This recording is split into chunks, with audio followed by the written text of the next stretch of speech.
I never told my son what I really kept behind the false wall of my boat repair shop. When he married a woman who could smell money through steel and concrete, I made sure she would never find the ledger. Then one night my foreman called me in a dead panic. "Boss, your daughter-in-law is here. She brought a locksmith and a man with a truck." I did not panic. I had been waiting 3 months for this exact moment, and what I did next ended her greedy little game for good. If you're riding along with me tonight, hit that like button and subscribe so you don't miss my next story. Tell me in the comments where you're listening from tonight. I love knowing who's out there with me. It was 10:15, and the marina was quiet, except for the halyards clinking against the masts in the wind. I'm Walter Briggs. I'm 68 years old, and I spent 44 years pulling engines out of dead boats and putting them back together better than new. People look at me now, gray stubble, oil-stained cap, a limp in my left knee from a winch that got away from me in '94, and they think there goes a simple man who fixes boats. They don't know what it took to build Briggs Marine Salvage out of a rented slip and a toolbox I still own.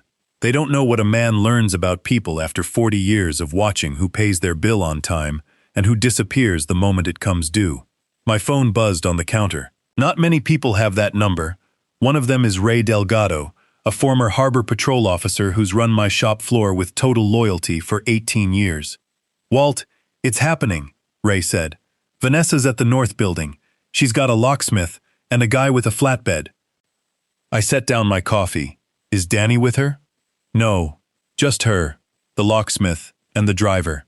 She's got paperwork, waving it at anybody who'll look." "Let her in, Ray. Don't call the police. Pull the guys back and let her walk right up to that door." Ray hesitated the way a man does when he thinks his boss has lost his mind. "You sure, Walt? She means business." "I'm sure," I said, my hand resting near the small brass frame that held a photo of my late wife, Carol. Tonight she finds out exactly what kind of trap she's been building for herself. To understand how a woman ended up outside my storage building with a locksmith at 10 at night, you have to go back 3 months, to the day I felt the first cold prickle of doubt crawl up my neck. My son Danny is 34. Good kid, soft in some ways, quick to trust, quicker to forgive. He runs the customer-facing side of my shop. When Carol passed 4 years ago, I promised her at the graveside I'd watch over that boy, because Danny has never once imagined another person could want to hurt him. He married Vanessa a year and a half ago. Brand consultant, laptop, ring light, 40,000 followers watching her preach abundance mindset between ads for teeth-whitening strips. She never had much money before Danny. After Danny, she suddenly had opinions about our family's money. It started at their anniversary dinner. Vanessa set her wine glass down a little too hard. "Walter," she said, that camera-ready smile switching on, "I drove past the marina last week. That big storage building on the north end, past the fuel dock, always locked up. What is that place?" I chewed slow. Inside, every alarm I owned started ringing. I'd never once discussed that building with her. There was no reason on God's green earth for a woman who sells skincare routines online to know it existed. "Old equipment shed," I said. "Nothing but spare parts and dust." "No reason," she said, light as air. "Just seems like a lot of waterfront acreage for a junk closet. Have you thought about selling? I know developers who'd kill for that lot." Danny grinned at her, blind to the hunger that flickered behind her eyes for half a second before the smile came back. My gut, the same gut that spent 40 years spotting a con man before he opened his mouth, told me something was very wrong. The next morning they showed up at 9 with a leather folder full of pie charts, tax estimates, a red circle drawn around my storage building on an aerial map. "You're bleeding money on that shed, Walter," she said, rehearsed concern dripping from every word. "I've got developer contacts. No hassle. You wouldn't lift a finger." Danny nodded along like scripture. I flipped through her paperwork slow, letting her think every word landed. What she didn't know was that public tax records don't tell you a single true thing about what's actually inside that building. "I never sign anything the same day I read it," I said. "Let me sit with this a week." Her jaw ticked, the first crack in the mask. As I walked them out, her eyes drifted to the hallway closet where I keep a fireproof filing cabinet. 2 seconds too long. 2 seconds was all I needed. I wasn't going to accuse her of anything. Accuse her, and Danny defends her with his whole chest, and I become the bitter old man trying to ruin his son's marriage. I had to let her think she was winning, Feed the greed until it made her reckless enough to show Danny who she was, in her own words. I called Ray. Pull the old lease papers on the north building. Copies only. My name as owner. Tax numbers. Leave out the Harbor Authority contract. Make it look like a plain storage shed. We setting a trap, boss? We're baiting one. 2 weeks of silence. I dodged her calls, let her stew. The crack showed on a Tuesday outside Danny's bait and tackle shop, the one thing entirely his, built with 3 years of saved money. I was walking up with his coffee when I saw a tow truck backed against his delivery van, already grinding it up off the pavement. Dad, Danny said, pale. They're saying we missed 3 lease payments. That's impossible. Vanessa handles the account. Mistake, friend, I told the driver. Recovery order came in yesterday. 90 days delinquent. Not my problem. Tires screeched. Vanessa's sedan swung in, and she came running, hair a mess, mascara smudged, nothing like the woman filming 12-minute skincare videos. Stop right there, she shouted. Banking error. Drop that vehicle. Account's empty, ma'am. Payments bounced. She paced in tight circles, hissing into her phone about a fraud flag, and 10 frantic minutes later, bought 30 days from whoever was on the other end. The van came down. Danny hugged her, relieved. But over his shoulder, for one bare second, her mask slipped completely. And what I saw wasn't embarrassment. It was fear. Women running 6-figure consulting businesses don't have their husband's van repossessed over a glitch. My gut, already suspicious, turned into something close to certainty. Vanessa was drowning in debt, quietly draining Danny's shop to keep her head above water, hunting for a bigger score to bail herself out completely. That bigger score was my North Storage building. That Friday they showed up with overnight bags, claiming a burst pipe. I knew better, but I smiled and gave them the spare room, because I needed her close. At 2 a.m, the third stair groaned.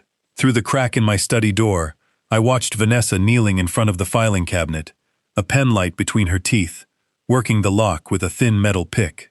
She wasn't a professional, she was a desperate woman who'd run out of patient options. I let her get the drawer open before I flipped the hallway light on. Vanessa, what are you doing down here in the dark? She recovered fast. I couldn't sleep. Looking for water, got turned around. Kitchen's the other way. I let her go back to bed. Checked the drawer after. She'd found the folder with my property records. And in her panic to close things up, she'd left it sticking out just enough to tell me exactly what she'd been hunting for. The next morning I hired Marcus Webb, a private investigator I'd used before when I needed the truth fast. 3 days later, he slid into a diner booth with a thick folder and tired eyes. You were right to be suspicious, Walter. Her consulting business is mostly smoke. 2 paying clients all year. Everything online is staged for the followers, and the followers are the product. A course on financial freedom from a woman with nothing herself. Credits maxed 6 ways. 2 years ago, she put family money into an online trading scam. Lost nearly all of it in a weekend. When the banks cut her off, she went looking for private money. She currently owes just under $180,000 to a man named Sal Petrone, who does not run a bank. He runs a very different kind of business out on the east side. My stomach went cold. There's more. She's been skimming from Danny's shop account for 10 months, small amounts dressed up as supply orders. That's why the van got repossessed. Keep it up, and that shop closes by the end of the season. She had put my son's life's work at risk, put debt collectors on his doorstep, and lied to his face every single day. That was a line that didn't get uncrossed. You want me to call it in? Marcus asked. I shook my head. If police pick her up now, Danny thinks it's a misunderstanding. He forgives her. I need him to see it himself, with his own eyes, so there's no story left for her to spin. I found Ray in the back office that afternoon. I need a fake inventory sheet, something a desperate person would risk everything for. How valuable? Marine salvage electronics. Untraceable, high resale, sitting in the north building. Make it look like it's been there for years, off the books. We built a manifest, recovered navigation systems, and sonar equipment pulled from decommissioned military surplus, worth an estimated $400,000, stamped confidential in red ink, and slid it into the same drawer she'd already cracked once. Then I had 3 hidden cameras installed in my study, disguised as a smoke detector, a clock radio, a phone charger, all covering that cabinet. That night at dinner, Vanessa was glowing with nervous energy, knee bouncing under the table. Around midnight, the floor groaned again. I watched on my phone as she found the folder, read every word, mouth slightly open like a woman looking at a winning lottery ticket, and photographed each page with shaking hands. The next morning, I slipped a small listening device into the lining of her purse while she showered. By that afternoon, sitting in my truck 2 blocks away, I heard her make the call. "Sal, listen to me. I found something bigger, way bigger than the shop money. There's a warehouse, my father-in-law's storage building, full of recovered marine electronics. 400 grand, easy, completely off the books. Nobody's watching it." The voice on the other end was low and flat. "You said that about the shop money too. This is real. I saw the paperwork myself. Give me the crew. I'll get you the door codes. Clean it out in one night. And your husband?" She didn't hesitate. "He'll never know it was me. Let him think it was random. I'm done with him and this whole sad little marina town once this clears." I sat in my truck, feeling something in my chest go cold and still. She wasn't just stealing from an old man's shed. She was willing to let armed men break into a building carrying her own husband's name and vanish afterward without a second thought for what happened to him. I stopped feeling anything close to mercy for her right then. What she and her hired men didn't know is that the North Storage Building hasn't held spare parts in 5 years. 3 years ago, the Regional Maritime Authority approached me quietly about a piece of isolated waterfront land. Easy access for barges, easy to secure. I leased them the building to serve as a staging site for federal drug interdiction operations along the coast. From the outside, it still looks like a rusted-out shed I never bothered to fix. That's the point. Inside, it's wired with motion sensors, silent alarms tied straight to Coast Guard and Federal Task Force dispatch, with an armed detail on site around the clock. Because sometimes what gets stored there overnight is evidence in ongoing federal cases. I gave her the 5 days her creditor demanded. One evening, I drove Danny out near the marina and opened my laptop, showing him the security feed inside a building he'd walked past his whole life without a second thought. I told him the truth plainly, without softening a word. His wife had lost her savings to a scam, owed a dangerous man real money, had been bleeding his shop account dry for the better part of a year, and had just sold a fake inventory list to a criminal crew to save herself, telling them he'd never know it was her. Danny went white and silent in a way I'd never seen. He wanted to argue, to defend her the way he always has, but the words wouldn't come. At midnight, headlights swept the lot. A dark van rolled up outside the north building. 3 men climbed out, 2 of them carrying rifles slung across their chests, and Vanessa behind them in dark clothes, holding bolt cutters like she'd rehearsed it in a mirror. Danny made a sound beside me I'll never forget. We heard her voice through the feed. "No cameras on this fence. The old man doesn't believe in security. I've got the door code memorized. 20 minutes, in and out. This better be real," one of the men grunted. "Or you're explaining it to Sal." "It's real. I saw the manifest myself." She cut the chain. The gate screeched open. She punched in the code she'd photographed off my fake paperwork, and the moment she and the 2 armed men crossed the threshold, the entire lot lit up like daylight. A federal siren tore through the night. Danny grabbed my arm hard enough to leave a mark. Armed agents poured out from 3 directions, weapons raised. The 2 men with rifles went down immediately, faces in the dirt, no argument. Vanessa screamed that it was a mistake, that she was just visiting her father-in-law's property, right up until an agent had her face down in the gravel, with her wrists zip-tied behind her back. Danny didn't say a word the whole drive home. Somewhere past the marina, I heard him start to cry, quiet, the way a grown man cries when something inside him breaks clean in half. 3 days later, his phone rang from a number neither of us recognized. A collect call from the county detention center. Vanessa's voice came through, high and frantic, spinning a story about being in the wrong place at the wrong time, begging him to wire bail, telling him none of it was what it looked like. Something in Danny's face finally hardened all the way through. "I heard everything, Vanessa," he said. "I watched you say I'd never know it was you." Then he hung up and blocked the number, and he didn't shed one more tear over her after that. Federal charges followed for all 3 of them: conspiracy, attempted theft of federal property, weapons charges for the men she'd hired. A judge denied every one of them bail. There wasn't a lawyer alive who could talk her way out of what 3 federal agents had on video. Danny filed for divorce that same week. The shop, free of whatever she'd been bleeding out of it, started climbing back within a month.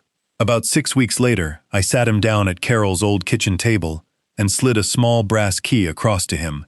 He looked at it the same confused way his mother used to look at me before a surprise. I told him that a man who spends his life pulling engines out of dying boats learns early that you never keep your real treasure somewhere a stranger might think to look. 3 years before Carol passed, we'd quietly set up a trust in Danny's name alone, separate from the shop, from the house, from anything a stranger could easily trace.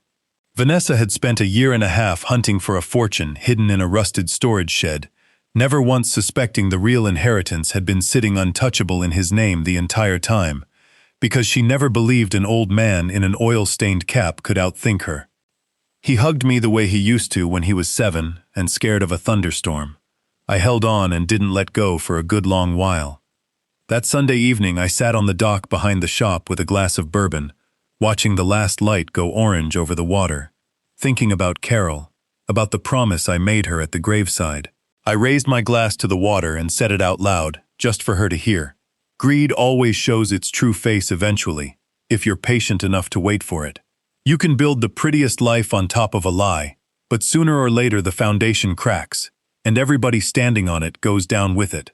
What actually protects a family isn't money sitting in a warehouse or an account somebody can find if they dig hard enough. It's the years you put in when nobody's watching, and the promises you keep long after the person you made them to is gone. If this story taught you that karma always finds its way home, hit that like button and tell me down in the comments, have you ever had someone marry into your family who turned out to be after something other than love? I read every single one. Until next time, take care of the people who'd take a bullet for you, and keep a close eye on the ones who wouldn't.